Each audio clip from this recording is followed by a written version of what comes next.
Beneath a canopy of infinite stars, a solitary figure gazes upward, his mind a constellation of dreams.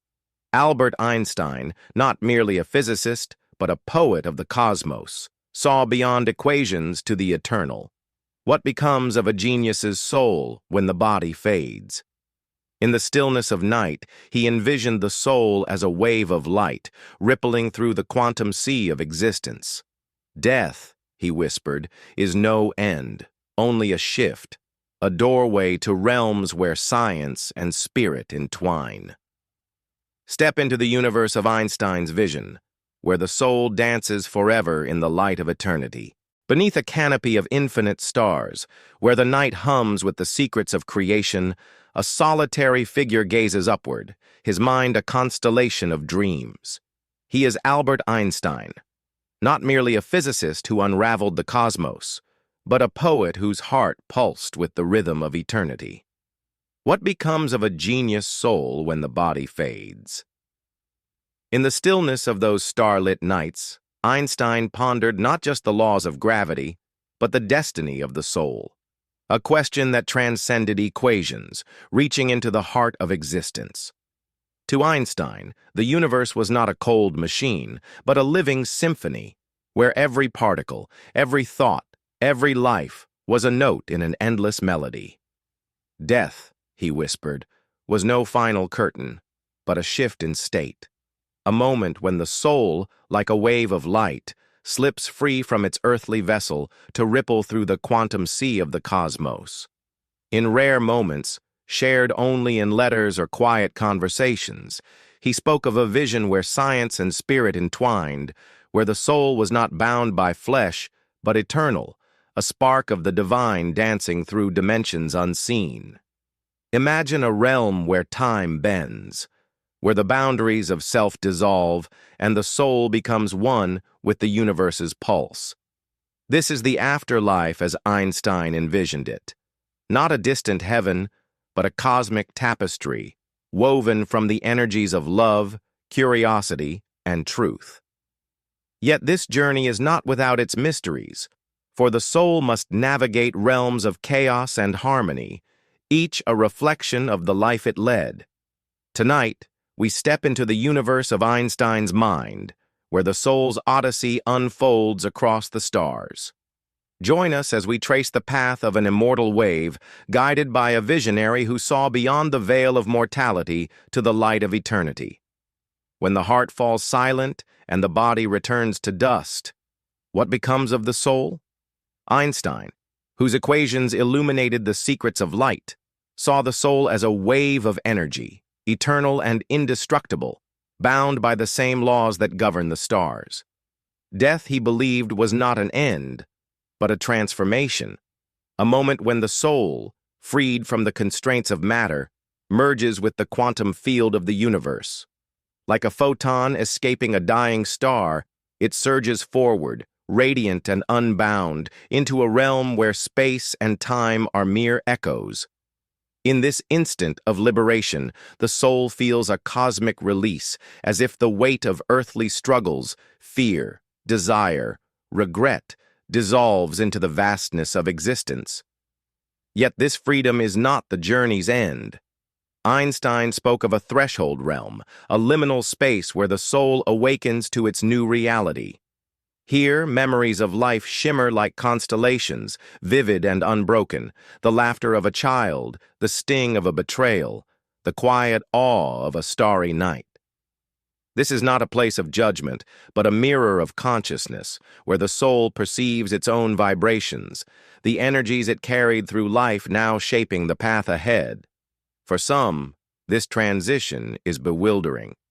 Einstein imagined souls lingering in this twilight, unaware of their passing, their thoughts reaching out to the living, unheard, unseen. They are not lost, he mused, but caught in the echoes of their own attachments.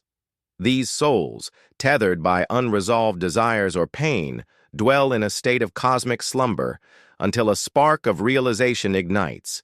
They have crossed into the eternal. With a voice that resonates like a distant star, Einstein's vision assures us, This crossing is not to be feared, for it is the first note in the soul's symphony, a step toward the infinite light that awaits.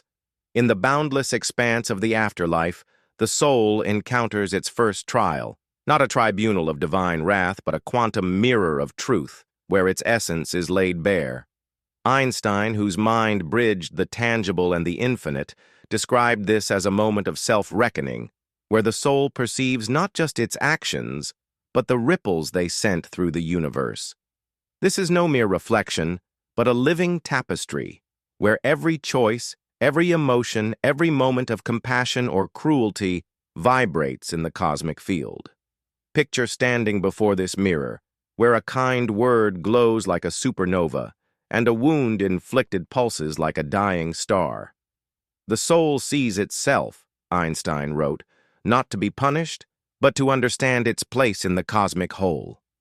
Here, the joy you brought to another becomes a wave of light, enveloping the soul in warmth. The pain you caused returns as a tremor, urging healing through forgiveness. For those who lived in discord, clinging to greed or anger, the mirror reveals a chaotic hum, a self-imposed shadow.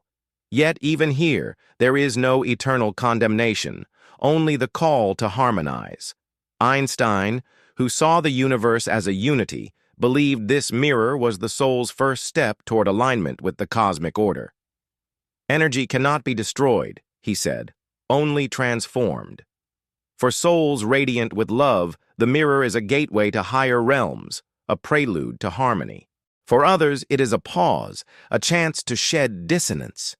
This stage, neither fleeting nor endless, is a cosmic crucible where the soul refines its frequency, learning that the greatest truth is the interconnectedness of all things. With a vision as vast as the cosmos, Einstein beckons us to live with curiosity and kindness, for the mirror awaits, ready to reflect the energies we have sown.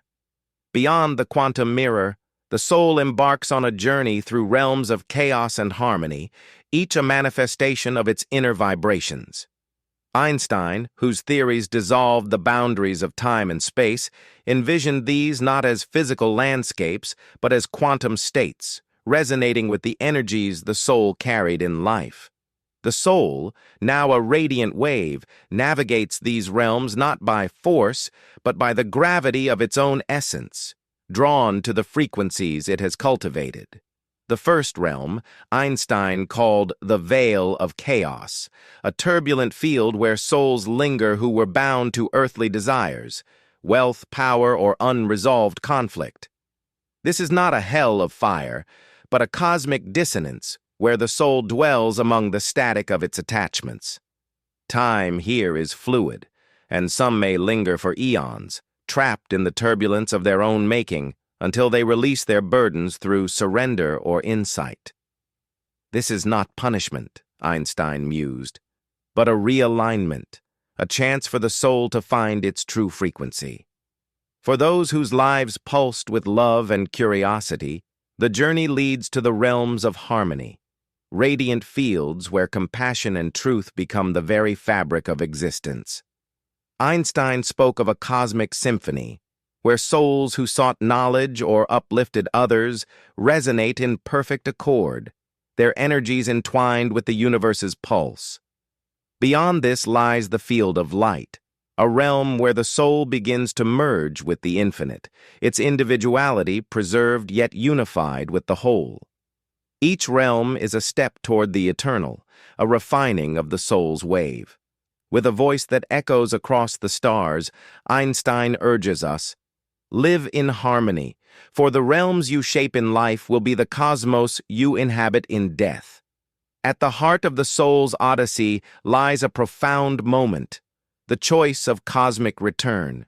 Einstein, whose life was a quest for truth, taught that the afterlife is not a static eternity, but a dynamic journey of exploration. The soul, having navigated realms of reflection and resonance, stands at a quantum crossroads.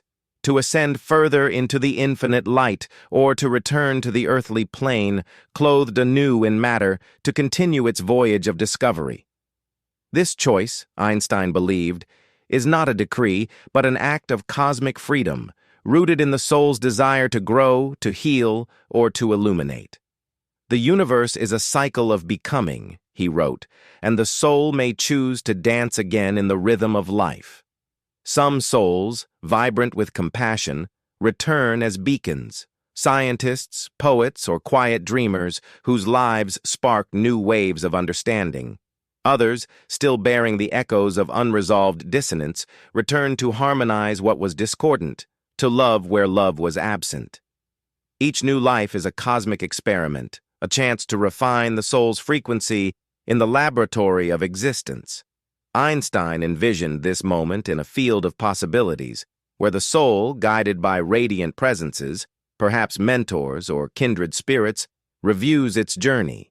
Here, it sees the arcs of its past lives, the triumphs and trials, and chooses its next path. "No life is without purpose," he said, his words a guiding star. "Every struggle is a note in the soul's eternal song." For those who fear the cycle of return, Einstein offers hope. The universe is patient, and love is its constant.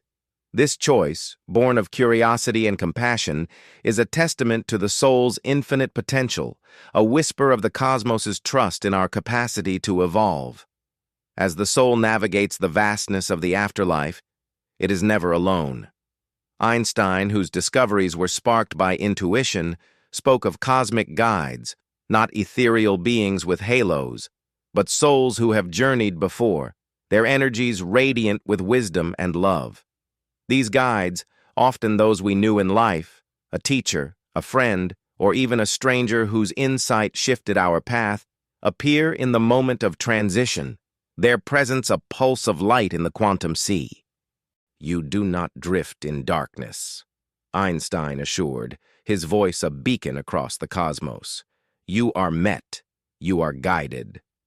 In the threshold realm, when the soul first awakens to its new reality, these guides offer a resonance, not physical, but energetic, like the warmth of a star on a distant planet.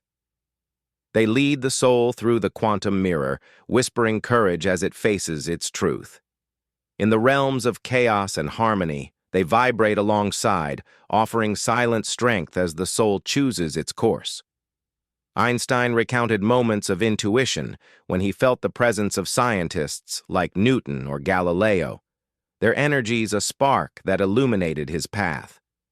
These guides, he taught, are not distant overseers, but companions of the soul, bound by the frequencies of love and shared purpose. Their role is not to command, but to illuminate, to help the soul see its own light and its shadows. For those caught in the veil of chaos, the guides wait patiently, their radiance a signal for the moment of awakening. "Even in the wildest storms," Einstein said, "there is a guiding star."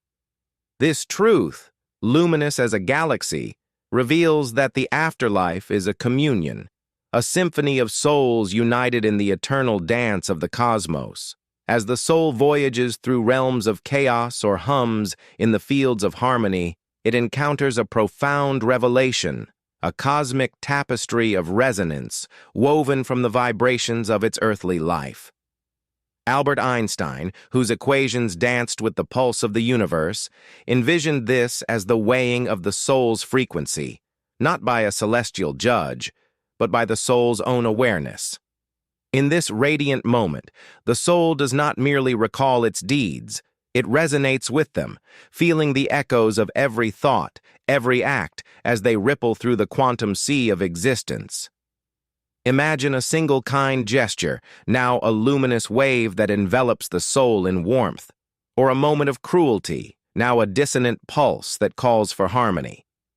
Einstein, with a mind attuned to the cosmos, wrote, "The soul vibrates with the energies it sent forth, not to suffer, but to learn the music of the universe." This tapestry is no static relic, but a living symphony, where every note of compassion sings like a star, and every discord pleads for resolution through forgiveness. For those who lived in conflict, the tapestry hums with static, a self-created turbulence. Yet even here, the light of unity waits, patient as a galaxy. Einstein recounted moments of intuition when he felt the interconnectedness of all things, as if the universe itself whispered its truths through him. "No energy is lost," he said, his voice a guiding star. "Every soul can realign its frequency." This stage, neither brief nor eternal, is a crucible where the soul refines its essence, learning that every choice in life was a vibration shaping the cosmos it now inhabits. With words that shimmer like stardust, Einstein urges us to live with love and curiosity, for the tapestry we weave today will be the reality we resonate with in the infinite tomorrow. Beyond the tapestry, the soul arrives at a luminous convergence, the nexus of cosmic choices, a radiant field where the trajectory of its journey is shaped. Einstein, whose life was a relentless pursuit of truth, envisioned this not as a physical crossroads, but as a quantum nexus, where the soul, bathed in light, communes with its guiding energies. Here, it reviews the arcs of its existence, not as a ledger of triumphs or failures, but as a wave pattern of growth, a sequence of lessons learned and those yet to be explored. In this shimmering nexus, the soul perceives the echoes of its past lives, if such there were, and the infinite possibilities of lives to come. Einstein spoke with quiet awe. The soul is free, not bound by destiny, but drawn by its own curiosity to evolve. Some souls, pulsing with compassion, choose to return to the earthly plane as sparks of inspiration, scientists, dreamers, or silent healers, whose lives ripple new waves of light. Others, still carrying dissonant frequencies, return to harmonize what was unresolved, to love where love was withheld. Each new life is a cosmic experiment, a chance to refine the soul's resonance in the laboratory of existence.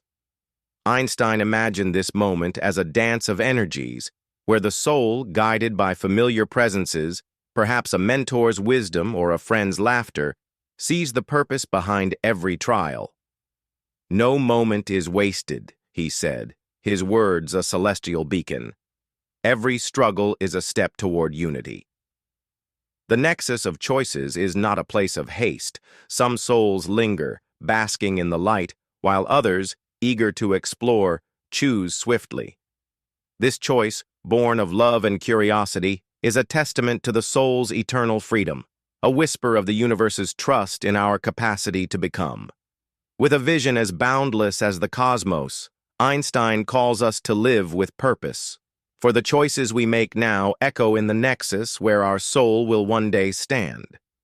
In the afterlife, the soul remains tethered to the world it left behind, a thread in the vast web of existence. Einstein, whose theories united space and time, spoke of the echoes of the living cosmos, a sacred connection that binds the departed to those still clothed in matter. Some souls, he said, linger near their loved ones, not as specters haunting the night, but as unseen resonances, their presence felt in a sudden intuition, a fleeting warmth, or a dream that lingers like starlight.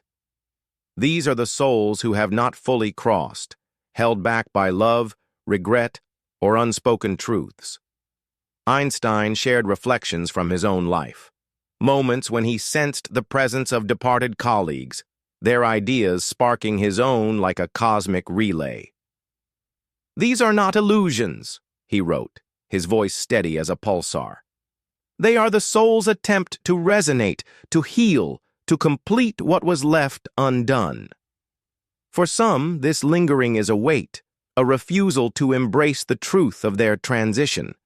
They hover in the threshold realm, caught in a dance of longing, until they release their attachments through forgiveness or the love of those they left behind. "Speak your truths now," Einstein urged, "for the energies you share in life are the waves that ease the soul's passage. For others, the connection is a gift. Souls who have ascended to the realms of harmony may return as cosmic guardians, their light a whisper in moments of doubt, a strength in times of trial. Einstein spoke of nights when he felt a guiding presence, as if the universe itself conspired to illuminate his path. This truth, radiant as a nebula, reveals that death is not a severance, but a reweaving of energies, a communion that transcends the boundaries of time. With a voice that hums like the cosmos, Einstein calls us to live with love, for every heart we touch becomes a resonance that echoes in the eternal. For those souls who choose not to return, a higher destiny awaits in the fields of infinite light, realms of pure radiance, where the soul merges with the cosmic whole. Einstein, whose mind sought the unity of all things, envisioned these not as distant paradises, but as quantum states of oneness, where the soul sheds all traces of separation and vibrates in perfect harmony with the universe. Here, the soul is no longer a solitary wave, but a crest in the ocean of existence, its essence preserved yet transformed into something boundless. Einstein described these fields as symphonies of creation, where souls who lived for truth and compassion, explorers, teachers, or quiet givers of kindness, dwell in a resonance that is both peace and purpose. Beyond this lies the source of light, where souls become co-creators with the cosmos, their energies shaping new stars, new dreams, new beginnings. These are not destinations, he said, his voice trembling with wonder, but states of being, where the soul knows itself as part of the infinite equation. Yet, even in these fields, the soul's journey continues. Einstein spoke of souls who, having completed their earthly cycles, choose to serve as cosmic guides, their light reaching back to the living, a silent spark in moments of discovery or despair. He recalled nights of insight, when he felt such presences, as if the cosmos itself whispered, "You are never alone." This vision, luminous as a galaxy, reveals that the afterlife is not a finale, but a becoming, a state where the soul lives not for itself, but for the infinite whole. With words that soar like a comet, Einstein calls us to live with curiosity and love, for every act of truth is a step toward the fields of infinite light. As the soul's odyssey unfolds, Einstein offers a final reflection, a map of the cosmic soul, not a chart of stars, but a blueprint of consciousness. This is not a map drawn in lines, but woven in frequencies, its paths illuminated by the energies we cultivate, the truths we seek, the love we share. Einstein, whose theories dissolved the illusions of separation, taught that heaven and hell are not places, but states of resonance, shaped by the vibrations of our lives. There is no external arbiter, he said, his voice a gentle wave. The soul finds its place by the light it emits. Those who lived in discord, bound by fear or selfishness, dwell in realms of chaos, not as punishment, but as a reflection of their inner static. Yet even here, the path to harmony remains open, for the universe is infinite in its patience. Those who lived with compassion and curiosity rise to fields where unity is not a concept, but the very essence of existence, a symphony that sings of oneness. Einstein envisioned this journey as a cosmic spiral where each life, each death, is a turn toward the source of all light. He shared a memory of a quiet night in Princeton when, gazing at the stars, he felt the presence of a departed friend, a reminder that the soul's journey is never solitary. "We are all waves in the same sea," he said, "connected in life and beyond by the energies we share." This map, radiant as a dawn, is a call to live with intention, to cultivate a frequency that the soul will cherish in eternity. With a voice that echoes like a supernova, Einstein urges us, "Do not fear death, for it is not an end, but a whisper, a call to merge with the light of the infinite cosmos." Einstein's vision unveils a timeless truth. The soul is a wave of light, forever dancing in the universe's embrace. Death is no end, but a call to merge with the infinite, where every life's love and curiosity shapes eternity. Live boldly, seek truth, for your soul's journey spirals ever upward, resonating with the cosmos's unending song.